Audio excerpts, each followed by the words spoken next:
K.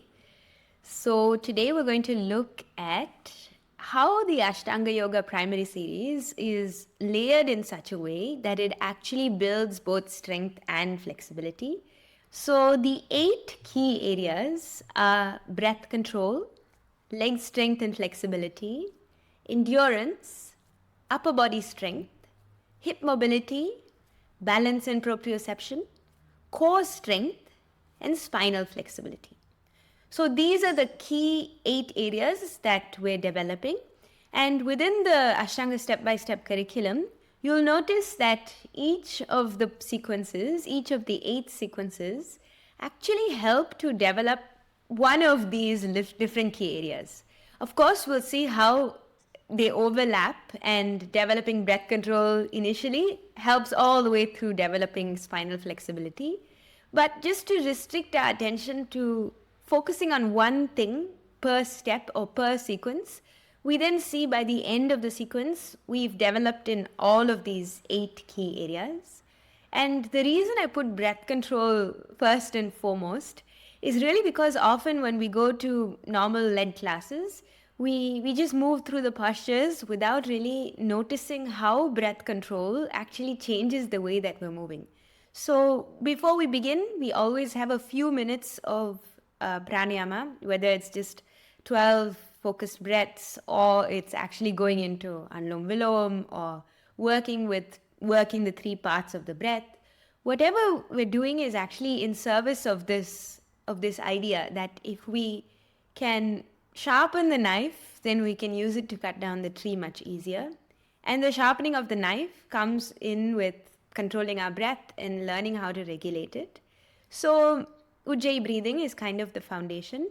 And I would not suggest anyone even go ahead to starting Surya Namaskar A if you're an absolute beginner, before you actually learn how to control the breath.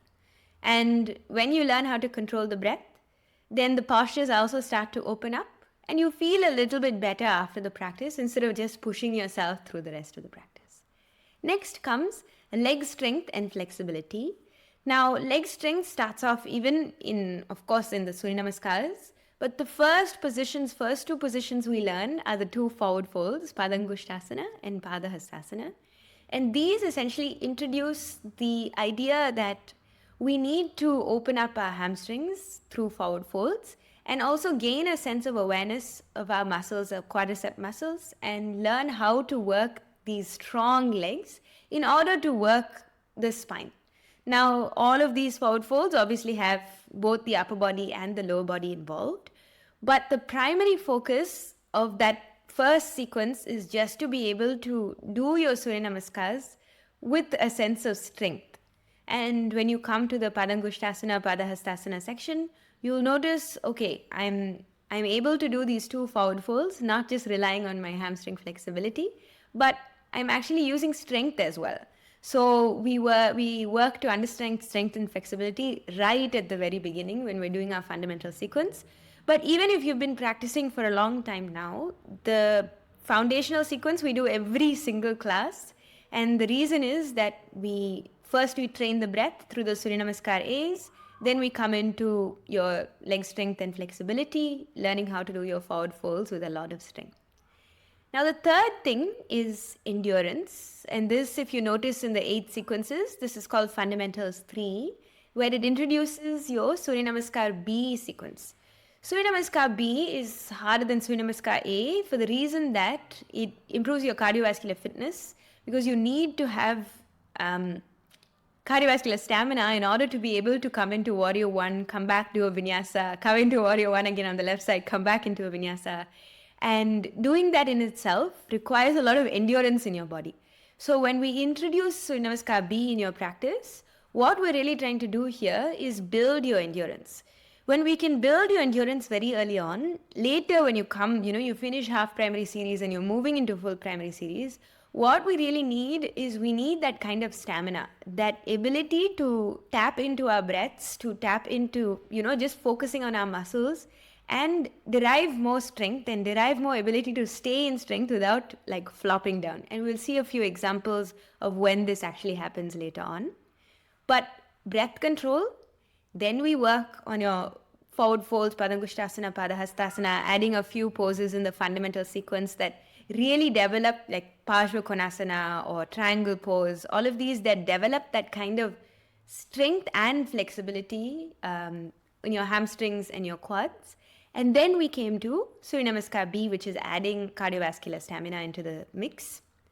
But once we've done these three things, we now face this common problem of I am not strong enough in my shoulders.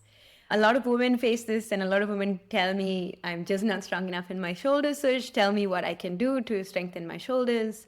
And as you add in more postures, your downward facing dog starts to show it. You'll notice like you come into child's pose because you're not able to hold the position, or your chaturangas are not as low as you would like them to be because the shoulders just aren't as strong to hold that body in position. As we start to progress through the series, a lot of the positions just develop this upper body shoulder strength and mobility. And so notice how I'm saying for every single one, it's not just developing the flexibility, it's not just rotation of the shoulders, it's also stabilization of the shoulder joint. Next, we've got the hip mobility. Now, the hip mobility, some of us, like, we're born with really open hips, others of us, not so much. But it's something that can be trained, just like everything else. Hip flexibility and hip mobility can be trained. But as we've seen in the later positions like Marichasana, which are those forward folds where you take the bind, it is difficult to hold both flexibility and stability in order to be able to take that deep bind. Next, we add in our Uttita Hastas. So these are the 5 first fundamental sequences. And when we come to the first intermediate sequence, this is within the half primary, the first intermediate sequence, intermediate 1 within the course. This is working on your Uttita Hasta, which is the first introduction of a true balance posture where you're balancing your entire weight on one leg and you're lifting the other one up, opening to the side, bringing it back, kicking, pointing, and holding. Now, the standing poses enhance this sense of body awareness, this ability to know where your limbs are in space. And what this really trains you to do is focus your visual drishti as well as steadiness in the posture. So you could be very, very strong, you could be very, very mobile, but building balance and proprioception is almost like another skill on its own. So as you can see, while these skills obviously help each other, a lot of us may be very strong in one area, but very weak in another area. So when we can see all of these areas like just laid out in front of us, we then have a sense of control and we see, oh, okay, this is what I need to focus on. This is what already comes naturally easy to me, and I shouldn't just rely on what comes easy to me. Now, after this, we come into just all of the transitions and moving into the vinyasas of the sitting sequence. This is where your core strength starts to get developed. Even though, you may be able to do all of the positions, these jump backs and jump throughs, which are kind of like the punctuation between each position, they really help you build your core strength. And the transitions, if you just do them, sloppily and just step back and lower down and then, drop your knees, initially it's training your body just to get used to it. But slowly over time, it's useful to add in these locks, this holding of the energy inside, just so that you also build core strength. Because when you finish this sitting sequence, you're going to be challenged with 5 Navasanas at the end. And doing 5 Navasanas at the end is like a very, very challenging thing to do. So focusing on your abdominal strength in the sitting sequence and the transitions between the sitting sequence is another core area that we want to focus on. And finally, within just even the half primary series, we do the back bend, which is, even if you can't lift up fully, it's just being able to push out of your hands, work your shoulders, and strengthen your thighs. So the reason the spinal flexibility is not something that I've put very early on is because we need to almost metabolize all these other things until the spine really opens up through the standing sequence, through all the vinyasas coming through the Urdhva Mukha, Adho Mukha. So finally, we can act on it and use it to perform some complex poses like full back bend where you're lifting up into wheel pose. the back bends and the spinal flexibility is also kind of like the point, of all these asanas, because esoterically it is said that when we work these postures and awaken the spine, when we send prana through the center channel, the Sushumna Nadi, it then helps us achieve the real goal of yoga, which is enlightenment. So these are the 8 key areas of Ashtanga Yoga. The breath control, leg strength and flexibility, endurance, upper body strength, hip mobility, balance and proprioception, core strength, and spinal flexibility. So wherever you are today, when you're practicing, I want you just to take a moment to say, like, these are the different areas and where am I in relationship to these areas? Not just from a self-assessment point of view, because you might say, I just tighten my hamstrings or tighten my shoulders. I want you now to be able to see which poses that it's showing up in so that you can actually course correct on your own. Yeah? So let's dive into the first one, which is postural alignment and breath control. So the goal for this postural alignment is to be able to sit even at a desk all day and not hunch your shoulders, but to be able to correct that shoulders pulling back, head nice and lifted, and standing in a position where all your body masses are actually stacked. When it comes to breath control, we notice that even Surya Namaskar A and B, which is your foundational movements, teach you this breath control through movement. And when you can do this in the beginning, you can then carry it through to the rest of the practice.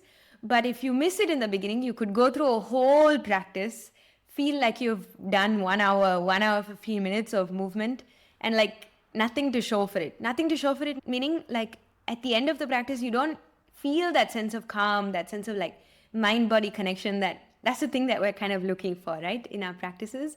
So really to take a second to correct your postural alignment and control your breath before you even start. And I want to show you a quick example because this is before and after of a student. Before we started practice, and just within a few seconds of stacking the body masses, closing the eyes, drawing the belly button in, lifting the chest and dropping the shoulders, she feels like a lot more ready to move, a lot more ready to go into the postures just because of correcting her postural alignment, stacking her crown of her head over her shoulders, over her hips, over her knees, over her ankles, and drawing the belly button in and feeling a sense of deep Ujjayi breath coming through the nose. So this is the difference that it makes. So it sets you up for the right, it sets you up well for the practice. So I strongly encourage you to think of your postural alignment and your breath control before even moving, and establish it during the Surya Namaskars so that the rest of the practice is fruitful. Next, let's come to leg strength and flexibility. Now, the goal here is to develop stable, strong legs and increase the range of motion in your hamstrings, your quads, and your calves. So this will translate into so many postures, and I've only listed a few here. Some of them include Padangushtasana and Padahastasana, those 2 forward folds that we first start with. The wide leg forward folds, which often feel like at the end of just doing these 2 forward folds and the 4, Prasarita poses, you'll already feel like, oh my God, my hamstrings are tired. And if you're one of those people that's feeling this, my hamstrings are tired, I feel like I'm overstretching, then we haven't developed enough strength and stability to support that hamstring flexibility. And this is why the Ashtanga sequence is so important to do, is because very, very early on, we learn that the legs are your foundation. They are your, there's your cement. Those are your 4 corners that you're using to build any building on top. So when we come to poses like Virabhadrasana, we've already learned how to strengthen the quads and have this strong, flexible hamstrings, and your knees aren't locked and painful in any posture. You've developed yourself to the point where any of these later postures come easily to you. It takes time, but again, one of the core important things, and this is the reason why people even come to yoga. They say, I can't touch my toes, and then by the end of a practice or 6 months of practice, they say, wow, I can now touch my toes. So it's seen as a very characteristic yoga thing, but we don't just want flexibility. What I'm trying to say here is we want both strength and flexibility. And I want you just to see the difference that it makes in this posture. This is Pajra Konasana. In the before picture, you can see she's still pushing down and she's still doing the position. But in the after picture, you can see she's really working her legs. She's learned how to keep her legs as the foundation for that building that she's working on. And just by doing that, just by focusing on her ABCs of her legs, her body, her upper body then has much more freedom to not dip down and close down into the thigh, but to rather stay open. And yes, a lot of people cannot keep the hand fully flat on the floor, but that's totally fine. In this position or any of these initial positions, the idea is to develop stability in the legs so that later on when we work with the spine in our warriors or any other positions, it then comes from this stable base. You have the sense of stability and then your spine can move around this stability. So that's why it's so important. Once you've finished your breath establishment, you then strongly focus on your foundation, rooting down through your feet and engaging your thighs instead of just allowing your hamstrings to passively relax. Next, let's take a look at endurance. Now, when it comes to endurance, this is where most people show me that they haven't built the stamina or the endurance to move through all the poses sufficiently. It shows up in their vinyasas. Come into plank position, lower down into chaturanga, inhale up into upper dog, exhale back into downward dog. This vinyasa loop is where it shows up the most. And as you can see, Sal here, he's quite strong, but even though with that strength, the endurance hasn't been built up because it isn't linked truly with the breath. The movements, when they are linked with the breath, they somehow tap into this reservoir of endurance that we have. But if we don't tap into this reservoir of endurance, we're merely just moving the body. And this is a true test because it tests your mental and physical endurance. Can you stay in the postures without moving through them too quickly? Can you focus on the quality of the movements, not just the quantity of the movements? And can you sustain both your leg engagement, your core engagement, so that your spine can open up and move back?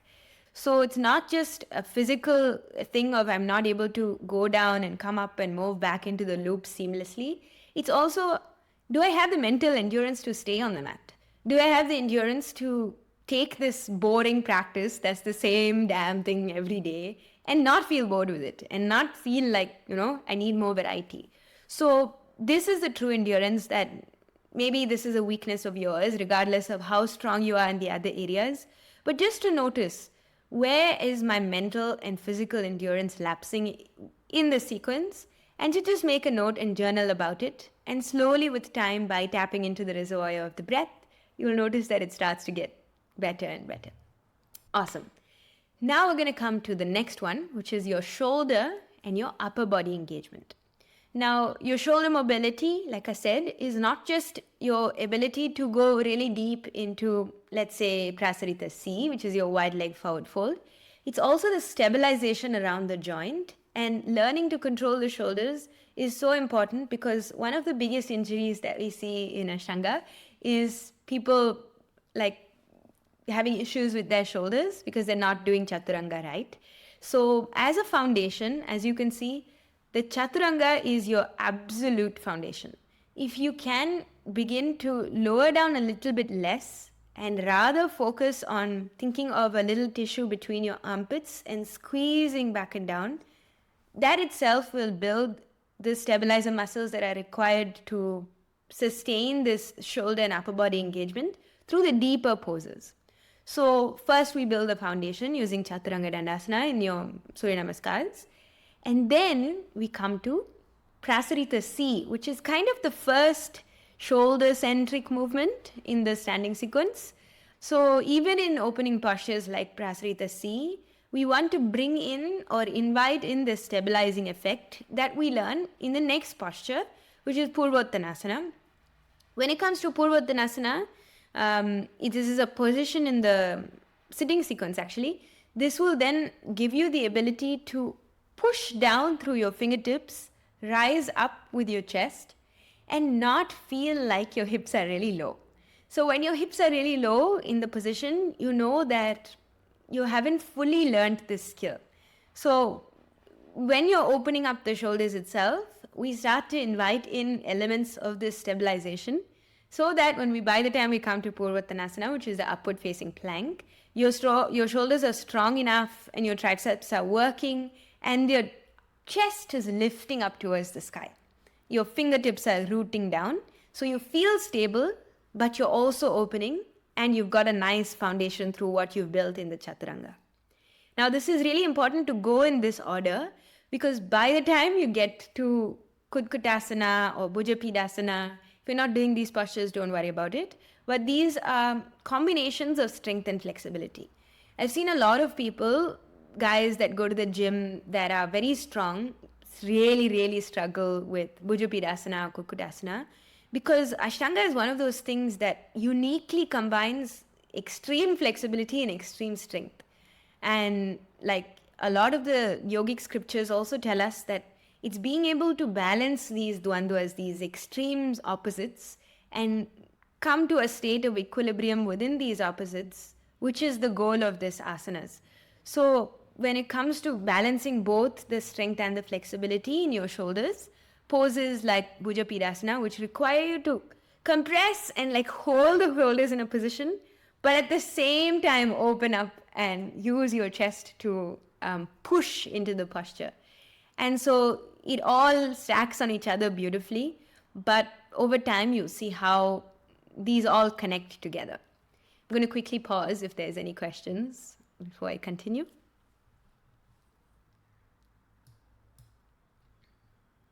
I had a question. Yes. Somebody like me who is not able to jump back or jump through. But I think I do Navasana all right. So what's happening to my core strength? Is that getting developed or not getting developed? Because I'm actually just walking in front, or I just, when I'm doing the jump through, I don't jump through, I just sit. Excellent question. And I think we did this briefly in our classes, and I would like to bring this back in because in between the positions, even if you never quite clear the floor and jump back and jump through, floating through, the simple act of placing your hands on two blocks, lifting up, that action is the only action that we need in order to for it to translate into core strength that will then show up in Navasana. And I would actually also challenge you to reintegrate this back into your practice. So before you step back, of course you can still step back, before you step back, to push down and lift up and hold that for a few seconds. And then step back every single time. And even if it means, a few less vinyasas overall, just doing this will help increase your core strength within doing these transitions. Okay. Yeah? Yeah. Thank you. Yeah. Awesome. Just like, I guess also endurance, and because these are my weak points, endurance and maybe linking it with breath work. How do you improve them together? I guess it goes together. Again, amazing questions. This is the core question, I think. How do you use your practice to improve endurance using the breath, right? Because it feels like two different things. When you're out of breath, you feel like, okay, I have no more, I can't go any further, I have to stop. But at the same time, it's very, very hard to breathe properly and do Surya Namaskar B with complete concentration on the breath and focus on the form and whatnot. So what I would say is to train it outside of the practice first. So maybe even using the breath timer, the app that we have, just focusing on the skill outside of the asana. And I want to also emphasize, we did a workshop in Purple Valley where a lot of us were timed on our breaths, and most of our breaths were around 3.5 seconds for an inhale to maximum, like 4.5 seconds an inhale. And endurance comes when you're able to extend your inhale and exhale, which means I'm going into the posture slower, I'm coming out of the posture slower. When I do things slower, I'm not as exhausted. When I'm not as exhausted, I have more energy in me to keep going. So, like, what I would say is time first your inhale, like just normally, you're trying to do a breath in, you're trying to do a breath out, and notice what is the length of the breath. Now, using that timer, that visual, I want you to actually put it on 6 seconds inhale, 6 seconds exhale, and maybe a pause on top if you just want to reset, like inhale, pause, exhale. Again, inhale, pause, exhale. What this will do is your 6-second inhale and your 6-second exhale is, and there's lots of research on this. There's a book called Breath by James Nestor, and he talks about the importance of just increasing the length of our inhales and exhales. And many of these practices, these yogi practices, already have this built in. If you notice the average Ujjayi breath with constriction of the base of the throat, encourages you to actually breathe for a 6-second inhale and a 6-second exhale. So when you ask me how do I actually translate this into the poses, it's looking at a timer, practicing 5-10 minutes a day on increasing your breath inhale to 6 seconds, increasing your breath exhale to 6 seconds using Ujjayi breath. It's easier with Ujjayi breath. It's much harder without Ujjayi breath. But luckily, we only practice Ujjayi breath within the practice. So when you actually practice in the asanas, you'll notice you're moving slower, so therefore you're building more endurance and you're not as tired. Your mind is also concentrated on the breath instead of, like I spoke about earlier, mental endurance was lost when there's thoughts. But mental endurance, you can stay for a longer time on the mat mentally if you're fascinated by what's going on the mat. So slowing down the breath does two things. One gives you something to focus on because you're focusing on lengthening it. And two, it helps improve your postures because you're moving slower and therefore you're expending less energy in the shapes. Does that make sense? A lot. Yeah, definitely. Also in swimming, I'm always out of breath because I move too much. Yeah. Exactly. Exactly. Because you move too much, right? And you're losing too much energy. So you want to train the breath to be slower so that you can control your energy and you're not losing as much energy. If you don't lose energy, you have energy. You have energy that can be used for more movement. Yeah. So Yeah, thanks a lot. Awesome. So I'm going to ask, what's happening here? So this person, the lady on the left says, I don't have strong shoulders. The guy on the right, very strong shoulders, says, I don't have mobile shoulders. Yeah, so we're often presented with this dilemma. There's either lack of strength or lack of mobility. What we need in these positions is both a sense of like strength around the shoulder joint to be able to engage these muscles between the shoulders, as well as a sense of mobility around the shoulder joint, which will then allow the fingers to come a little bit lower and increase the range of motion. So if you're here struggling with both strength and flexibility, I want you just to observe the articulation of your shoulder joint. So I want you just tomorrow to open up your hands and play and rotate them down, rotate them up, rotate them back, rotate them in. So just to work on like warming up this whole shoulder joint. And when you're doing this action, you're actually rotating as well as strengthening because you can't hold this if you don't have strength in your shoulder joint. Yeah?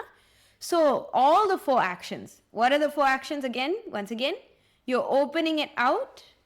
Yeah? Opening it out as far as you can. Rotating it forward as much as you can. Moving it back as much as you can. And then stabilizing. So all 4 actions of opening, closing, moving, and bending, and then shoulders are strong by the time you come into the position of Prasarita C.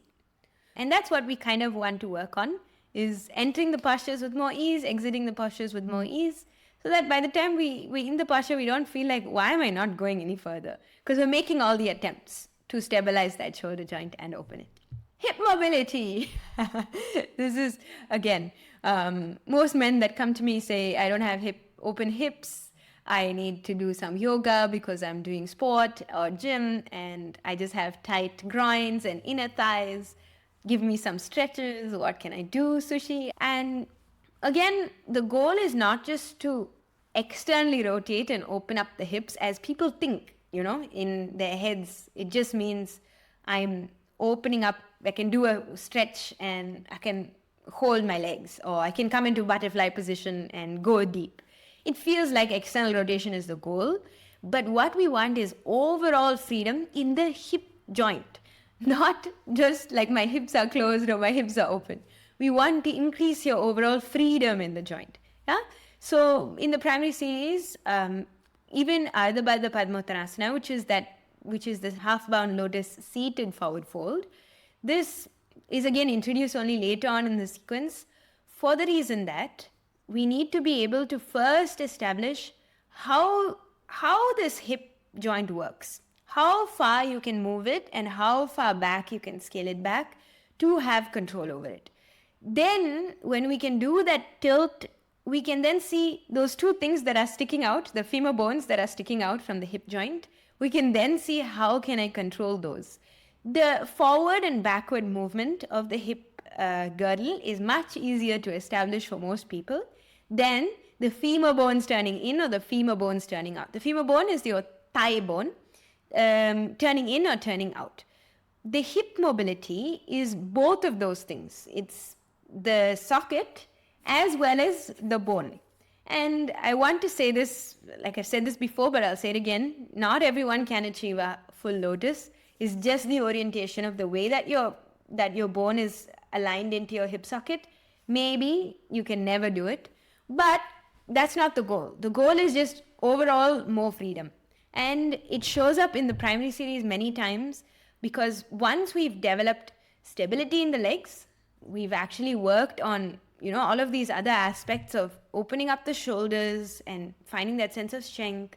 The next goal comes to just being able to notice the lower body and control this pelvic bowl. When we can do this is in the Marichasanas. And I want you guys to see this difference. The idea is in complex additions of shoulder flexibility and hip mobility, we then get tripped up on our own positions and we feel like, oh gosh, I used to be able to do these two things individually, but how come when I combine them, suddenly I just feel stuck and I can't move through it. So when we practice this in your Prasarita C itself, working with your shoulders, and we're working with our hip just forward and backward action in your Prasaritas, which is, of course, you do that far before you do this Marichasanas in the sitting sequence. You then warm up the body progressively to compound these actions or these skills. Does this make sense? This is actually what I really want to convey in this, is that they are not individual skills that need to be mastered. They are also layered on top of each other, that when you learn one skill, you then combine it with another skill for a more advanced position. Versus the simpler positions primarily only kind of deal with one of these skills to be mastered. To execute anything well, you need a combination of all of them. To fully do any posture well, you need a combination of all of them. But overall, when we look at Marichasana, the hip mobility required here. Okay, wait, I'm going to ask a question quickly. Is this more shoulders or is this more hips?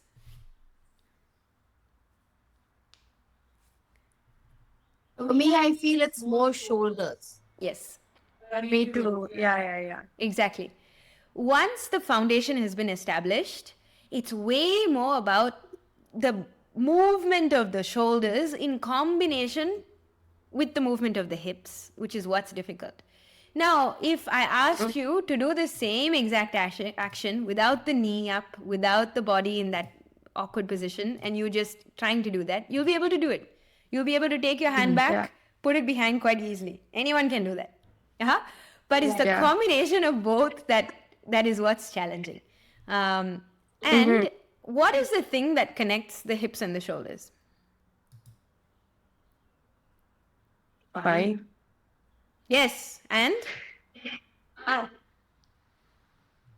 It's the spine. It's the action of the spine that's what connects the upper body to this hips.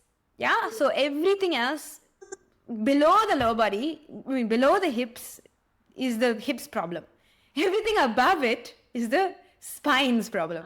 So what we actually need to do when we want to connect two skills is come back to our final skill, which is kind of the hardest skill also, is to work on our spinal strength and flexibility. Yeah, so you see how when I keep saying spine is important, spine is important, spine is important. Do you see why I keep saying that like a drone? It's just because every position, complex movements are connected through the spine. The whole body feels different. Yes. Yeah, totally. because I've seen in Marichasana C and D, the way you've told me now to twist and, push my elbow and my knee and just push it each other. And last couple of times that I've been doing it, I feel I'm twisting.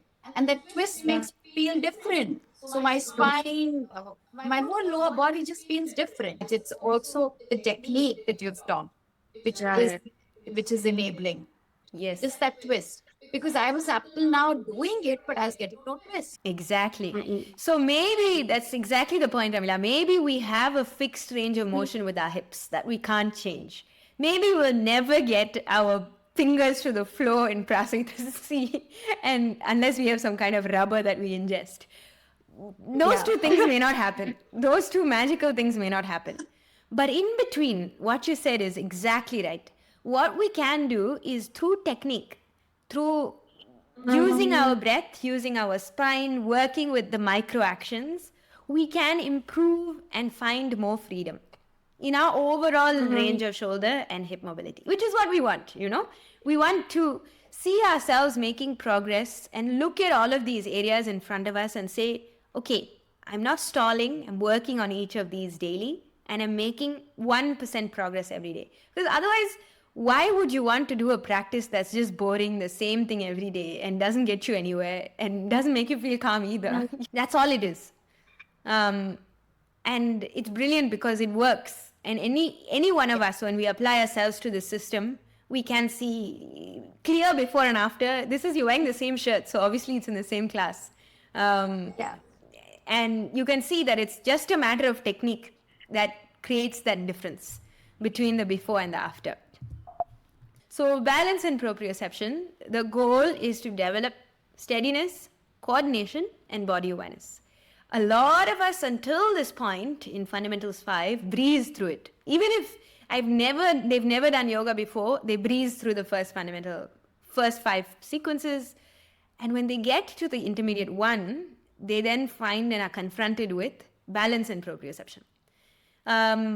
It's a hard one to get, but it's almost a really important one because it translates directly into the rest of your life and your mental attitude also. Your steadiness and your coordination is sitting at your desk in the morning knowing, okay, I'm in my center, I'm choosing one thing and I'm staying there strong, controlled. I'm choosing the next thing, I'm staying there doing the thing.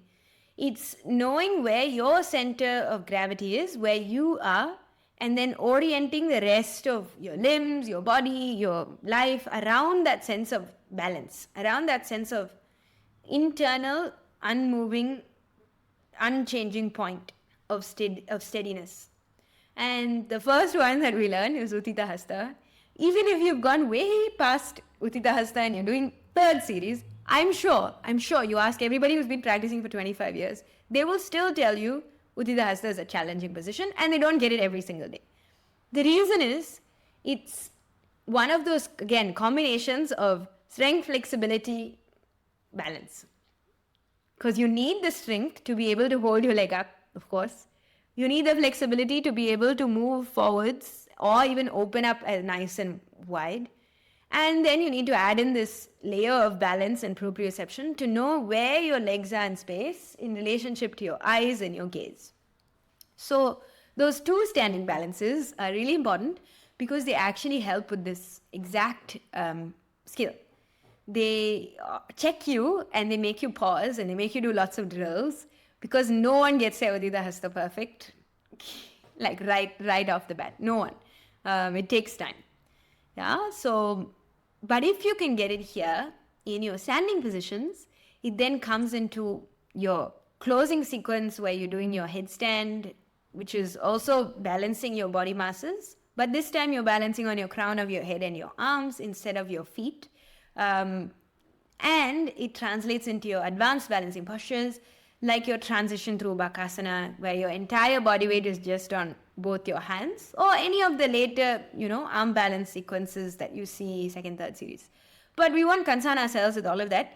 For now, what we need to know is when we're doing standing balance, Ardha Baddha and Uttita Hasta, we want to think of combining the skills of where are my eyes, how is my ankle stability, and body awareness, which is proprioception. How much can I open while still staying, or even maybe looking Pajra Drishti, looking to the side. If we can develop these three skills individually by doing drills or within Uttita Hasta itself as we practice, same exact thing will translate into knowing where your limbs are in space, using your core to kind of rebalance yourself in your headstand. And same thing will translate into when you're doing crane pose, knowing how much you can shift forward your body weight onto your hands and stay steady and have that awareness of where your body is entirely in space. Now let's take a look at this example. Now notice how the knee is bent here, and while the ankle is stable because the body masses are stacked and the leg is high, in this position, just through extending the arms, just through increasing your line that you have access to, the foot goes higher, and not only does it go higher, it also develops a kind of strength. And that's what makes the real difference, is that when we're doing these balancing postures, even if the leg is barely off the floor and it can't hold itself strong, I want you in your drills just to hold your hands up high and give yourself a chance to access the stability of your whole spine.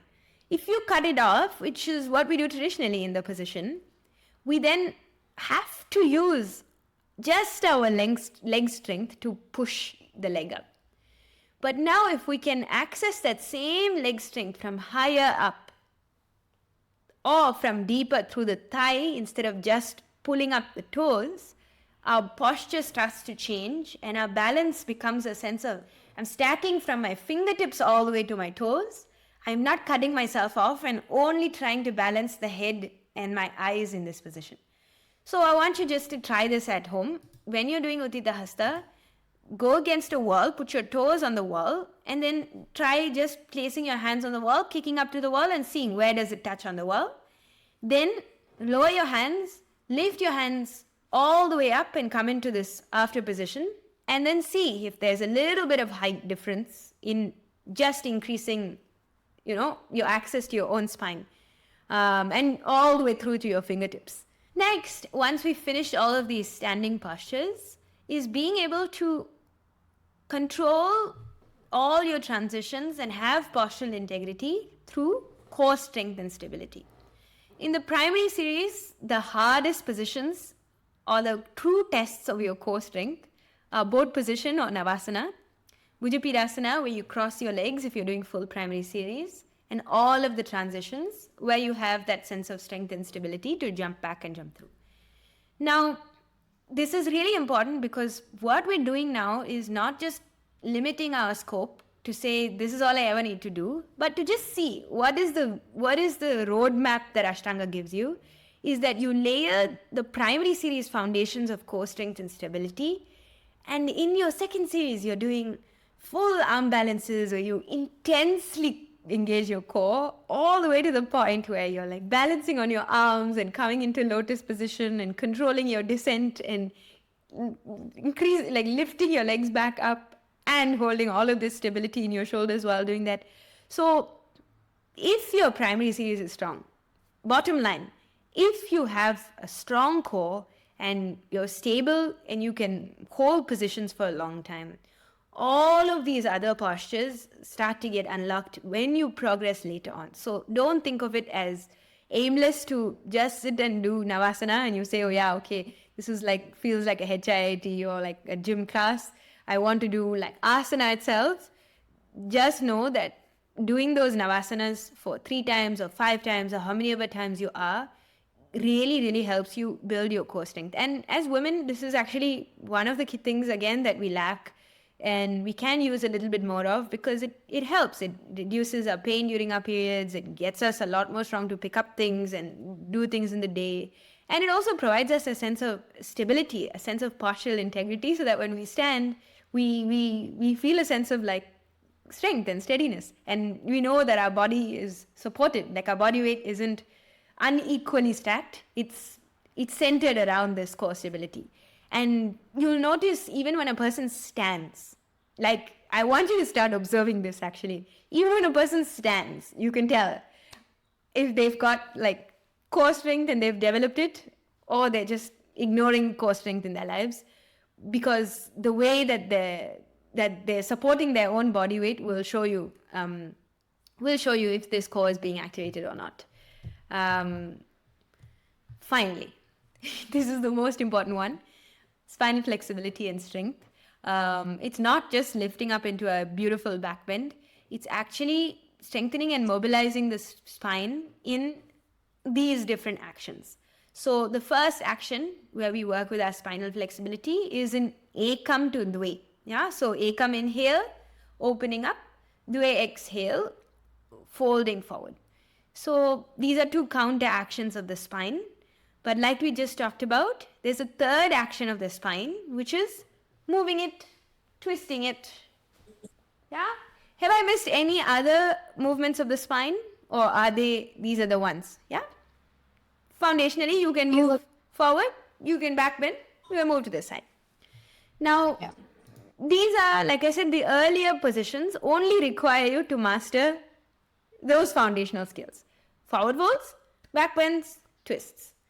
Now, when you come to the later postures, it's a complex usage of your spine. So again, we don't want just flexibility. We want to be able to develop strength around this flexibility.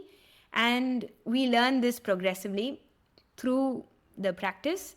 So when we develop core engagement and you've got stable hips, you can then comfortably throw the spine forward, backward, twist, whatever you want, and it won't injure the back and it won't put you out for days after the practice. So that's why, even though these are simultaneously in a way developed in the practice when you practice it in a loop, individually, if you focus on taking it little bit by little bit, the practice starts to become, overall much more, like you find more freedom in the practice. Awesome. So this week, the homework is just to look and see within these 8 key areas of your practice, where do you still feel like, given that I've given you real life examples of asanas wherein these are tested, where in your practice are you stuck? If you look at the asana, you'll see the skill that needs to be developed. And if it's a complex set of skills, like I'm struggling with Marichasana, I need to open up my shoulders as well as my hips, then just to like think of it as well as tell me, you can put it on the group even, which of these skills are your weaknesses and what would you like to work on? Yeah, so then I can develop drills and help it and the actual group classes or private sessions. Yeah? Awesome. Thanks, guys.